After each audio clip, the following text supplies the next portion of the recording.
The 2017 NFL season is right around the corner. It might already be here depending on when I get this video edited and uploaded, but there's tons of stories going on in the NFL this year, so here is 32 storylines to follow in the upcoming NFL season. Is age just a number for the Arizona Cardinals? Larry Fitzgerald and Carson Palmer aren't getting any younger, being 34 and 37 respectively, and if these guys want to win, they're going to have to do it right now.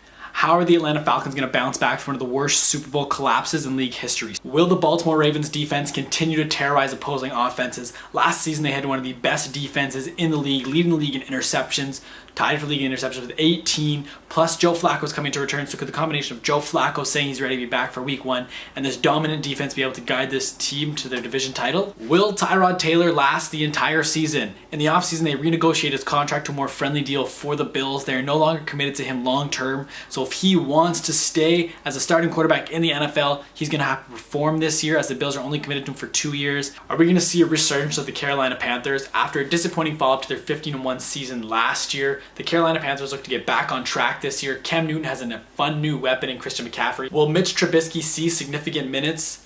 The famed second overall pick from last year's draft, who Chicago infamously traded up to draft second overall, which surprised many people, outperformed his quarterback competition in the preseason. However, that didn't mean he got the starting role. Mike Glennon did get handed the starting role, so will we see by midway, end of the season, Mitch Trubisky getting significant minutes if Glennon doesn't pan out, which if you look at the preseason, is not looking good for him so far. Granted, for Trubisky's development, I think it'd be best if he didn't play major minutes this year and develop more, but based off the quarterback situation in Chicago, there's a real possibility we could see Mitch Trubisky getting big-time minutes closer to the end of this season. Will Cincinnati bounce back? They had a disappointing year last year, only getting 6 wins, but they have a solid QB in Andy Dalton, the fun receiving core to watch, so it'll be interesting to see if the Bengals can get back on track and maybe finally pick up a playoff win, or if they're going to be another 6-win team again this year. Will the Browns rookies deliver this year? They drafted 4 players in the top 55 in this last NFL draft, including the number 1 overpick Myles Garrett. They have also named rookie quarterback DeShone Kizer their starter for week 1, and it's going to be interesting to see how their 4 major draft picks perform this year. If I'm being completely honest, I think DeShone Kizer is going to suffer as a quarterback. I think this is very bad for his development, and he could just be another quarterback claimed by the Cleveland Browns. Will the dynamic duo out of Dallas have a good follow-up season to their rookie campaigns? Granted, yes, I know Ezekiel Elliott does have his suspension to factor into this. He will be missing 6 games as of right now, but outside of those 6 games for the other 10, will he perform up to the standards he performed last year? Will Dak Prescott be back and perform as well as he did last year?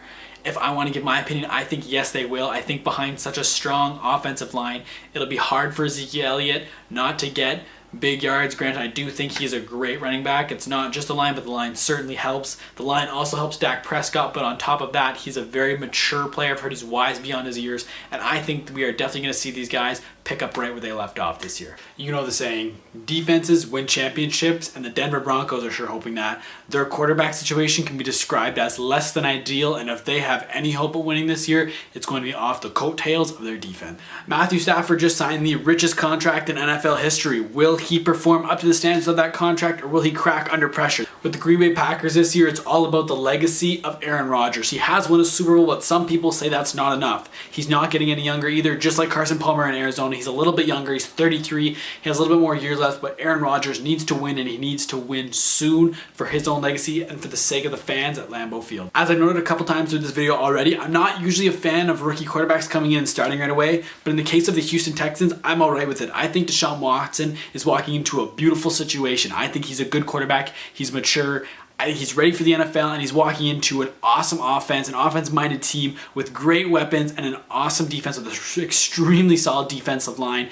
It's going to be interesting to see how well Deshaun Watson does with the Houston Texans, and I'm expecting them to win their division. It's pretty much win their division or bust with the Texans this year. The story to follow with the Indianapolis Colts is when will Andrew Luck return, and how will the team perform compared to before he's there and after. I think Andrew Luck is a phenomenal quarterback. I think he's one of the best quarterbacks in this league. The Colts have a new GM, so hopefully they'll start to turn things around, but that definitely won't happen until Andrew Luck gets back behind center. After his first preseason game, Jacksonville Jaguars rookie running back, said that the NFL was easier than he was expecting. Granted, it was preseason and the regular season a completely different ball game, but will the regular season NFL be as easy as Fournette is expecting? He dominated college, ran through everyone, so it's going to be interesting to see how he does in professional ranks and if he's going to be running through people and if he's going to be as easy as he claims. Will the Kansas City Chiefs be able to repeat as division champions? They did last year, but right now they're going to have to step it up a notch if they want to do it again. The Oakland Raiders look poised to win that division, and Kansas City has been on the cusp of being a good team. Maybe this year, if they can step it up a notch, they'll edge out the Raiders for the division lead and maybe make it to their first conference championship since 1993. How much of an impact will the revamped O-line make for the LA Rams? This O-line should lead to better seasons for both Jared Goff and Todd Gurley, which will overall lead to a better second season for the Rams in LA. With the San Diego Chargers moving to Los Angeles and become the Los Angeles Chargers, we now have two teams in LA, and the storyline to follow here is which team will the city of Los Angeles gravitate towards, the Rams or the Chargers? I think that the city itself is going to gravitate more towards the Rams. However, I think that San Diego could draw in a bit of a larger crowd than the Rams at first, simply because San Diego is closer to Los Angeles than St. Louis is. How is Jay Cutler going to perform outside of a Chicago Bears uniform? He's walking in to Miami. He has a relatively good situation there. I think he can perform well. However, is he going to be in the right mindset? He had decided to retire. He was retired, so your mindset changes drastically from being a player, preparing for your upcoming season, to being retired. So he came in partway through the summer with Miami, so it's interesting to see how he's going to perform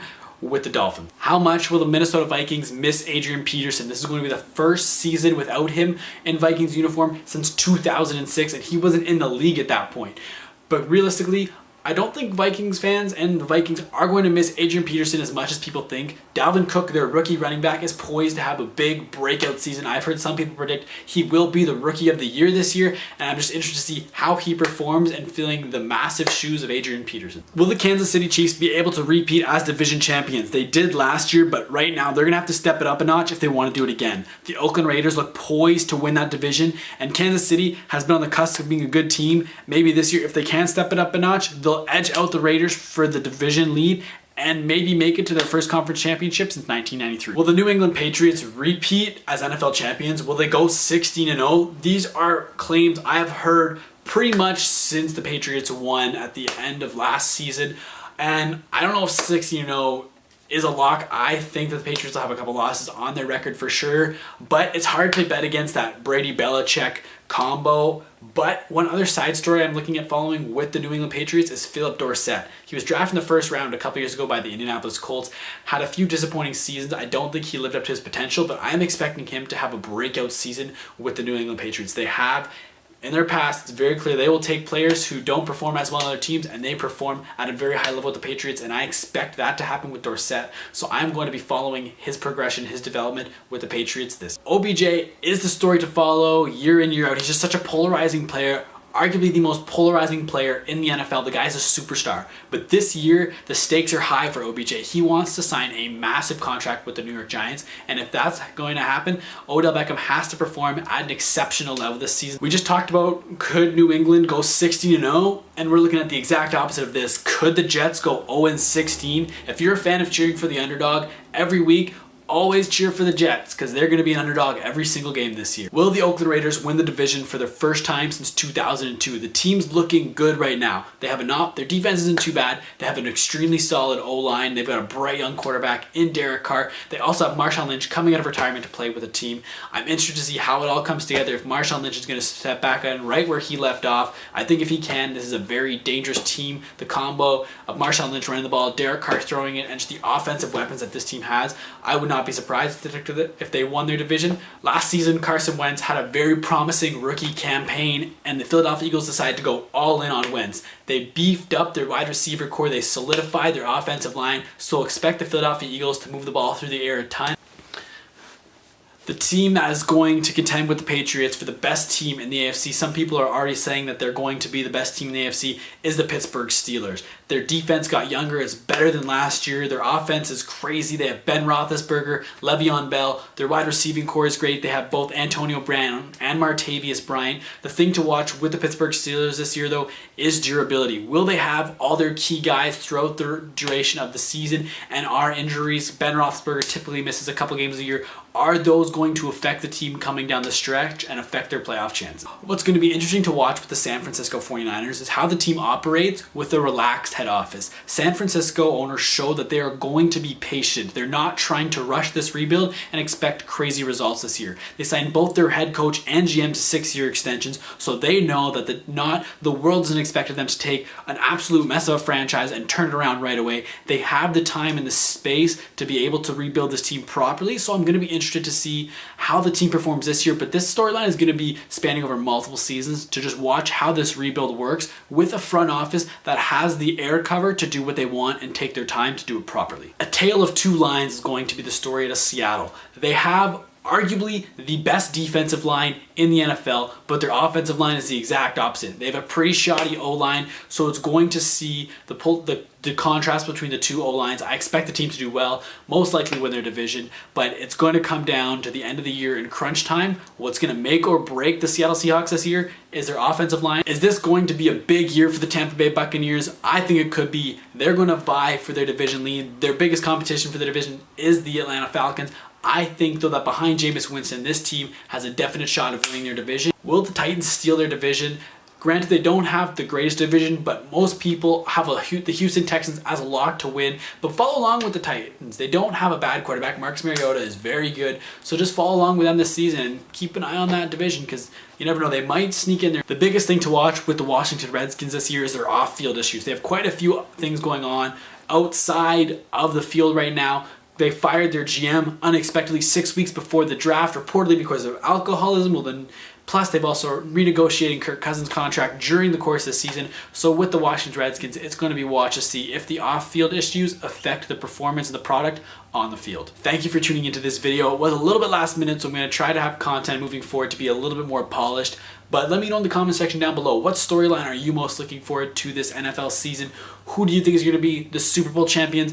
If I was to make a guess right now, my bold prediction, Oakland Raiders, Super Bowl champions 2018. Thank you once again for tuning in. Make sure you like, share, and subscribe, and follow JAK Sports on social media. You can like our Facebook page, follow us on Twitter and Instagram at JAK_sports. My name is Jacob Kelly. Thank you once again for watching, and have a good night.